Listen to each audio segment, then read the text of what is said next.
Hi, this is Tom Needham, and you're listening to The Sounds of Film. And we're very excited today to have on the program writer director Lynn Dow.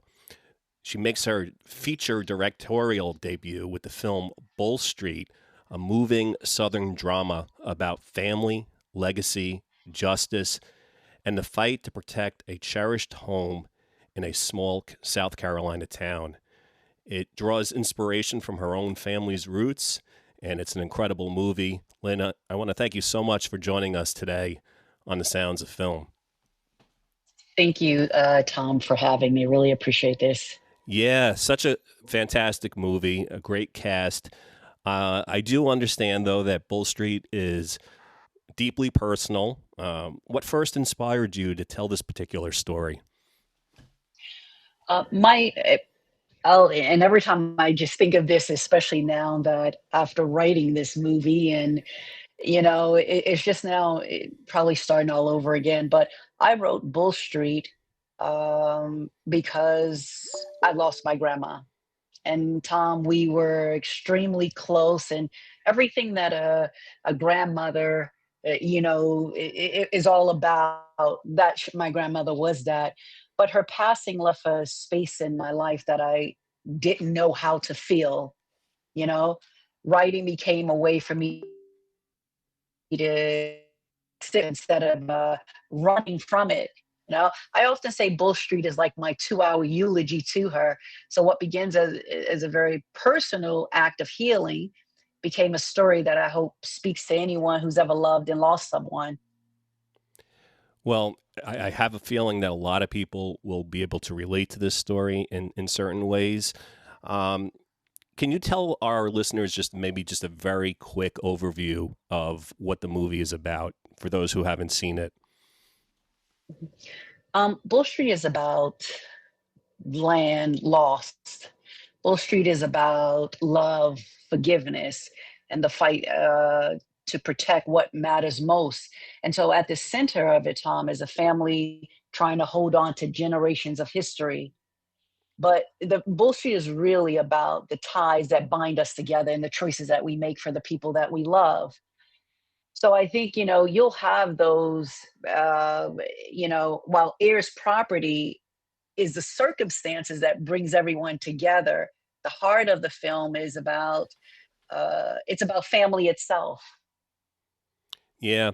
One of those things that I think some people will be able to relate to is that family is important, but sometimes when you get into things like someone passing away or some inheritance, it can sometimes divide families too. This story is remarkable. Why did you know that this was a good topic for a film? Um, because there's so many people, especially in it, and it's universal. I didn't realize how universal that this message of land loss and heirs property was until my composer is Anne Dudley. And Anne Dudley is in England. She's probably, a great composer. And I said to her, I said, why this movie? We're from two totally different countries, and, music and everything about us was completely different. And I said, why this movie? And she says, Lynn, my family lost land in the countryside of England. Ah, And that's what resonated. And when we had our theatrical run, and we're all over, in each state that we went into, that was a discussion. Whites, blacks, Hispanics, everyone had lost land. And that was the truly amazing thing for me is just that it didn't happen only in small town America, you know? yeah. And so, mhm. No, it's incredible. And you mentioned the music. I had wanted to ask you about the music. Tell me a little bit about how the two of you worked together to get the sound for this film, because it really is a beautiful score and it just adds to the warmth of the film and really sets the tone for this small town life that's portrayed in the film. Yeah, yeah. But I've got to start off with the tracks and the musician. So there's also music from Bob Dylan. So we used his song in there. There's also from Chapel Hart. Hmm. And I wanted that sort of country small time feel, the country music to it. And so that's when we have the Bob Dylan song, and we also have the three songs from Chapel Hart. But when Ann Dudley and I got together, it was just amazing watching her. And we actually composed the music in London there, but it was amazing watching her. She took that script and she dissected line and line, the beat of it, and she would call me. And the time difference is a time difference there. And she would call me in the middle of the night. Lynn, what were you feeling in this scene? How did you feel? What inspired this scene? And so those main scenes that she was composing the music, it was just, she had questions, and she had so many questions. And I think she wanted to understand where it's coming from in order to write the music so that way it transpired on screen. And I thought it was just amazing, just her line of questioning. And it also got me to really, really thinking about the film from a different perspective. That's amazing. I mean, how do you get Bob Dylan's permission for music and Anne, a major composer? That's quite an accomplishment just in itself, getting them involved. Well, I'll say this, and what I tell all independent filmmakers: you've just got to ask. Hmm. And I knew Bob Dylan's music was in and I've got to tell this story. Bob Dylan's music was in a short film of mine, Compassionate Release. Yeah. And so I say to the producer, hey, look, I want Bob Dylan. They're like, okay, this girl is just getting crazy here. You'll never be able to get it. And so everyone was just like, she is just absolutely just crazy with this. And so I said, hey, look, what could he say? And so I had, you're not going to find Bob Dylan's reps on IMDb Pro. You're not going to find any of that. And so I had to Google the Google, the Google, the Google. And I come across his personal lawyer. I'm not going to tell but I come across it and I said, oh, shucks. He makes this statement. That's all he does. And so I Google, and he had this name that, like a Rosen. And Right. so I Google all of them and try to find the connection. And there was this law firm. And so I said, up, I called the law firm, and I knew it was him because he picks up and he says, what, hello? So I said, oh my God, the secretary actually walked away or something. And I was just like, Lynn, just talk fast. And I'm like, I have this short film, and I haven't shot it yet. And I would like to use Mr. Dylan's music and blah, blah, blah. He goes, you'll break the bank with this. And so I said, oh, look, sir, I'll tell you what, just let me send you the script. He's like, you didn't even shoot it yet? I said, no, because the script also depend on that song there. I shall be released. And Yeah. so I said, hey, look, please let me send it to you. Give me your email, and you could throw it away. I'll never call you again. I knew, because I believed in that script. I knew that once he saw it, he was going to pass it along. So he says, okay. He gives me the email, and 3 days later, I get a call from Mr. Dillon's rep saying, hey, look, today's your lucky day. Oh. I'm like, wait a second. Let me speak to Mr. Dillon here. He said he loved your script. He actually read it, so I was excited about that. He said he loved the script, and he's going to do it. And how much money do you have? I said, a charity budget. And so I'll just say this: they did really, really work with me. The studios and the publishing company, and at that time he hadn't sold the catalog yet, so he still had the rights. So his head of his publishing company, really worked with me and really worked with Sony. And so I think the relationship started. It was just an amazing relationship from that short film, and that now I call him all the time, and he's like, Lynn, what? Oh Do you still have man. a charity budget? Yes, I do. And I'll tell you this, Tom. I've got to say this. We're fan. My grandmother actually saw, the review and for Hurricane Carter at the Madison Square Garden. So she was always a fan growing up of his, that's how I was introduced to his music. So when Bull Street is just all about my grandma, so I just wanted to put so much of what she ever thought was great in life. And so I go. He had a concert at the Beacon in New York, Hmm. and I'm telling you, Bob Dylan still brings a brings Yeah. a tremendous crowd. And so they whisk me off backstage, and I'm like, oh my God, anybody who's everybody is there waiting in line. And I go on first, and they're looking at me like, is that Oprah? Who's that? And so That's I funny. want to like, I want to like take photos of everybody in line, every head of studio, everybody's in line there. And Yeah, I want to take this like photo. And I'm just like, oh no, Lynn, you cannot, just right. because you're very important here. You're the big writer. And I meet him, and just a really wonderful spirit. And he goes, keep writing. And I saw compassionate release and things like that. And I wanted to just like fall out and just like fall all over the ground and pick him up and do all that other stuff. But those were just wonderful, and people who really support my body of work. Lynn, that's incredible. I love that story. And it's Thanks. so informative. We have a lot of filmmakers who listen, and you're right. It's really hard to get people to give their music to films. It's very expensive, but this has a lot to do with you, your persistence, your desire to make the movies that you want to make that mean something, and somehow you're able to persist and get through to the right people. But then you have to sell it, and you must be doing just an incredible job. And of course, your work speaks for itself; it's acclaimed.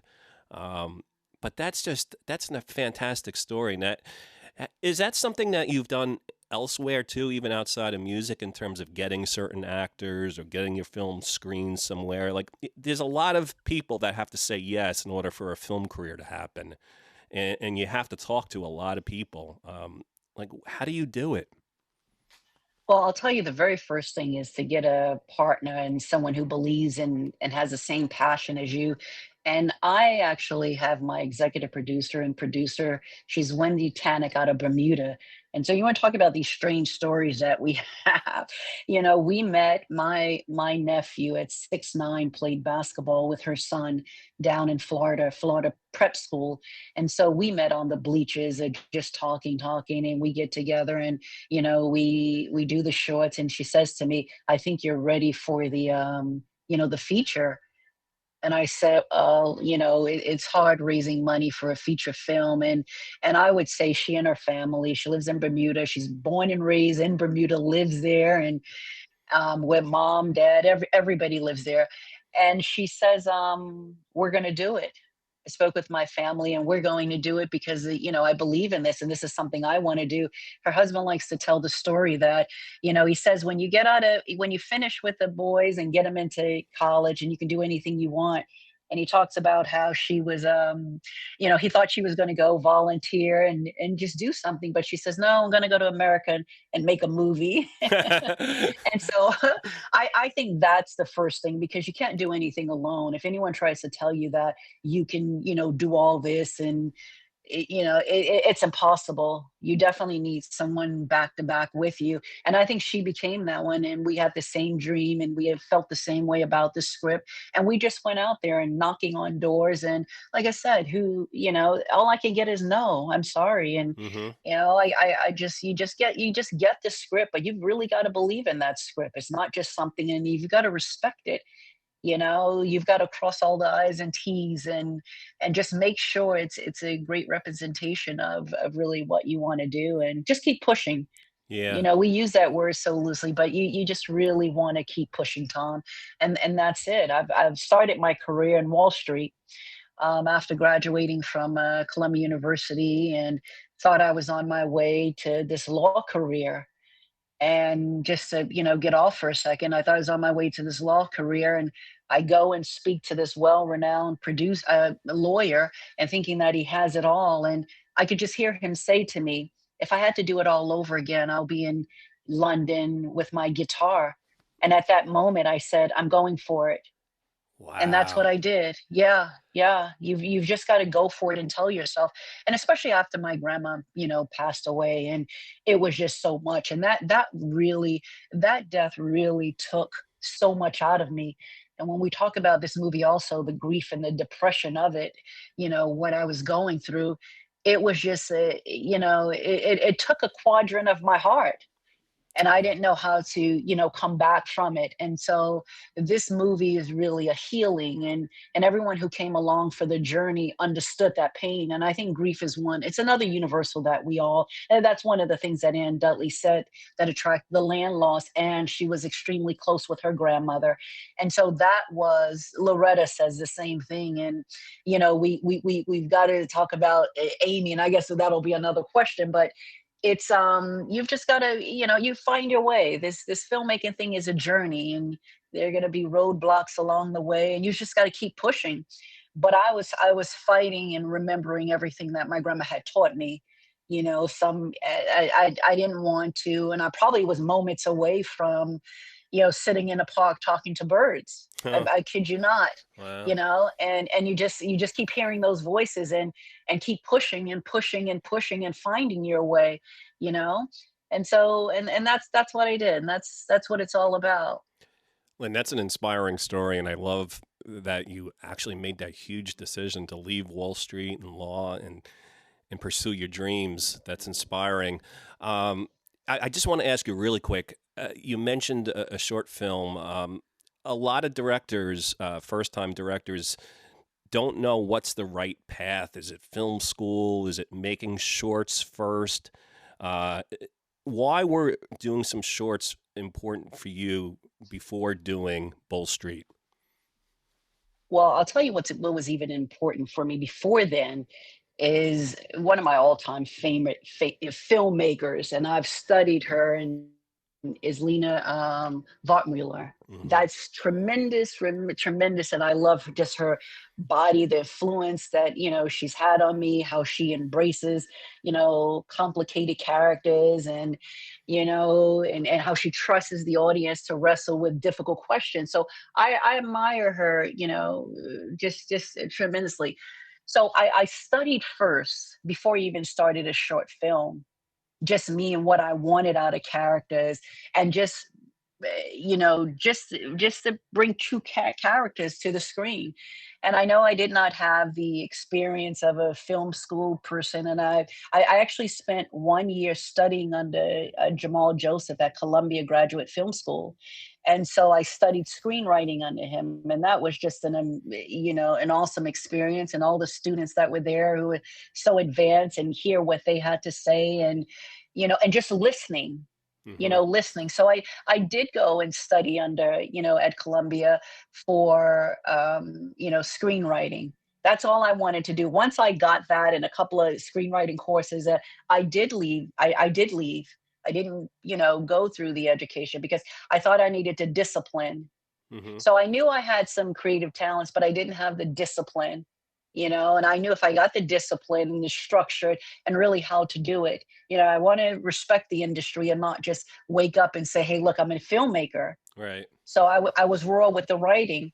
And so I think, some people will do some filmmakers will go that route. Some will go the, film school, and some will go for me, I thought I'll get the training, start off that way, just get the Wall Street mentality and the business mentality out of my head until I could, to write the script, until I'm the producer also. So I start that way. And then the short films there's a challenge to doing short films.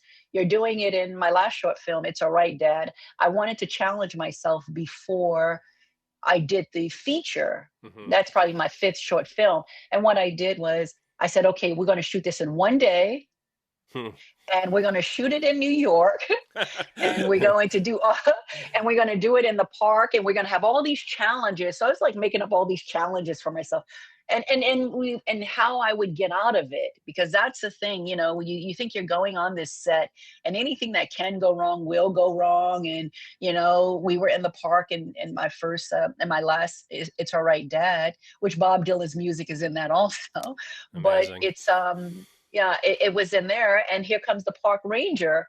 You can't do that, too many kids are in here, blah blah. And she goes on and on and on. And how do you get away with that? So I said, hey, look, we're film school students, and we're doing this, and we're going to bring our actors. We'll make sure we do this and we do that. And just getting to talk to her, and we got that shot. And I told her, I said, we'll be out here in half an hour. And she says, hurry up, I'm going to turn my back. but that's so I thought I'll just keep on and on just to respect the craft. Some thought I was ready after my first feature film, I mean short film, but I knew I wasn't ready. That's good. I was not ready. Yeah. Yeah. So you used that as your education and it taught you things, and then you apply it all now in this masterpiece, Bull Street. And I know we don't have too much time, but two things mentioned that I'm so impressed with this film is or are number one, the actors. You have an incredible cast, and you did a fantastic job working with them. So I want to hear a little bit about that. But the parts that they're playing, the thing that I particularly appreciate about this film is they're not one dimensional characters. They're complex, and the issues are complex, and the movie makes you think, and you kind of grow with the characters as the film goes on, and that's really due to your screenplay, I assume. Tell me a little bit about the characters and the actors because both are really top notch. Hmm. And so Loretta, what could we say about Loretta? I'll start there. The honesty and the humanity they bring to the characters. But I'll tell you this, Tom. I'll start with Loretta Devine first. I mean, we don't have to go through her body of work and Hmm. and what she brings to this whole filmmaking. I like to say she and Amy were royalty, Hollywood royalty. But I remember her coming on set, and she knew, I guess, by just my face that I just could not believe. For a moment, I had to catch myself that here's Loretta Devine. And then she says, in only the way Loretta can, she says, listen, if you don't direct me, I am leaving. I need you to put everything I've ever done out of the door, and I am leaving. So get yourself together. I was like, okay, let me pull out that whip then. Oh wow. Yeah, and that's what really just calmed everything down because she and Amy both, they were just on set, and they did not demand that they were not divas. They Hmm. stayed at a hotel in the small town. They understood that the small town did not have the big hotels or anything like that. Right. So they stayed at a on the side of the road with the rest of us. And that was really great. But her honesty and humanity. And I'll say I've got to tell this story about Amy Madigan, and she's a tough one from Chicago, and anything that could go wrong, Tom, that you could think of went wrong this day. And Amy goes back, she shoots off back to her trailer, and they're like, Amy wants to see you. And I was like, oh no, she's leaving. How did I get into this business? So I go in there and I'm thinking I'm about to get, all of this. But Amy puts her palm out, and she takes my hand, and she says, let's pray. And I Oh. often tell this story. Amy's definitely from the Black church because she prayed, Tom. She prayed, she prayed, Oh. she prayed, she prayed. And I'm like saying to them, I have like one eye open, like, I thought in film business is like money, time, and things like that. And she did. And then she says to me, when she's done, she says, now go out there and finish this beautiful film. Oh. And it was over after that. There was no stopping me after that when she blessed it that way. So, and Malynda Hale, the newcomer, I mean, she plays Lynn. and Right. I and I think for me, without giving anything away, it was a moment and one take where that was when I was set free. Oh. That was everything was I was set free at that time. So everything that I had gone through, it was that one moment that it was okay and all was well. And remember, this was really right after COVID when we were shooting and the testing was still going on. And that said, people had lost. Mm. There was a tremendous amount of loss from COVID. And so I think that moment with Malynda Hale playing LouEster just revived everybody, and we were just ready to go, you know? And then, but from, as you can see, from top to bottom, one of the characters, one of the talents that the cast members was Matthew Greer, Hmm. and he played the guy at the courthouse, Yeah. and so which was really amazing. So Gary Ray Moore, Arielle Prepetit, these I mean, from top to bottom, Every character was bringing it, and I wanted to create that space for them. As a director, I write as a director. The writer in me brings that humanity, and the director in me protects it, so that way when these characters are when they come on set, I'm not a rah rah and yelling sort of director. My job is to, create that space to do what they do best, and I might just sit on the sideline for when they run out of gas and just give them a little bit more and let them go on about their way. But I'm big with collaboration, and I want to, I tell all my characters. I mean, I tell the cast before we start, I need a 10-year history of this character. What does this character mean to you? Who is this character? And they all have this, this beautiful job. And so, but the idea, the main thing is to, create that space. I studied acting also in undergraduate school, so I understand the actor.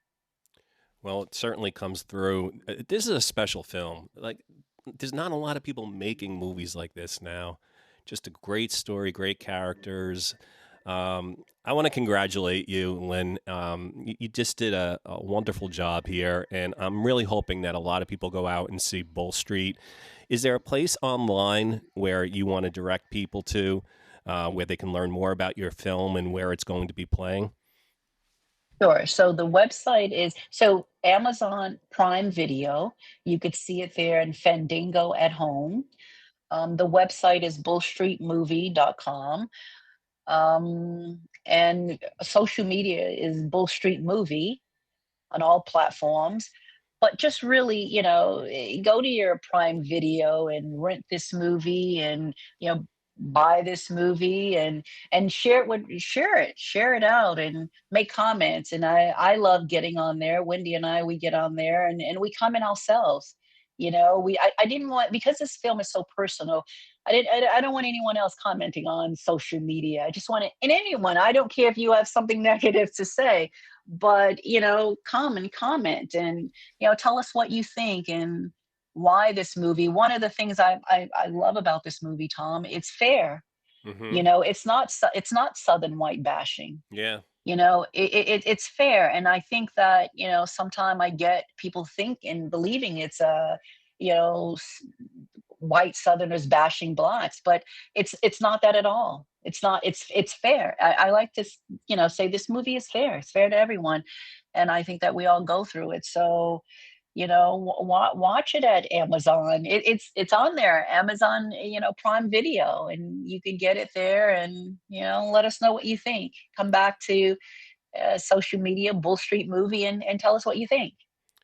Well, Lynn, I hope everyone does that. I really enjoyed Bull Street, and you're absolutely right. It's a fair movie. I didn't find it preachy or anything like that. It's just a really gripping story, and a lot for people to relate to and to think about. So, once again, fantastic job. And Lynn, I'm going to be following your career. I can't wait to see what you're doing next, and hopefully we can talk again in the future. You got it, Tom. Thank you so very much for having me. I appreciate, really do.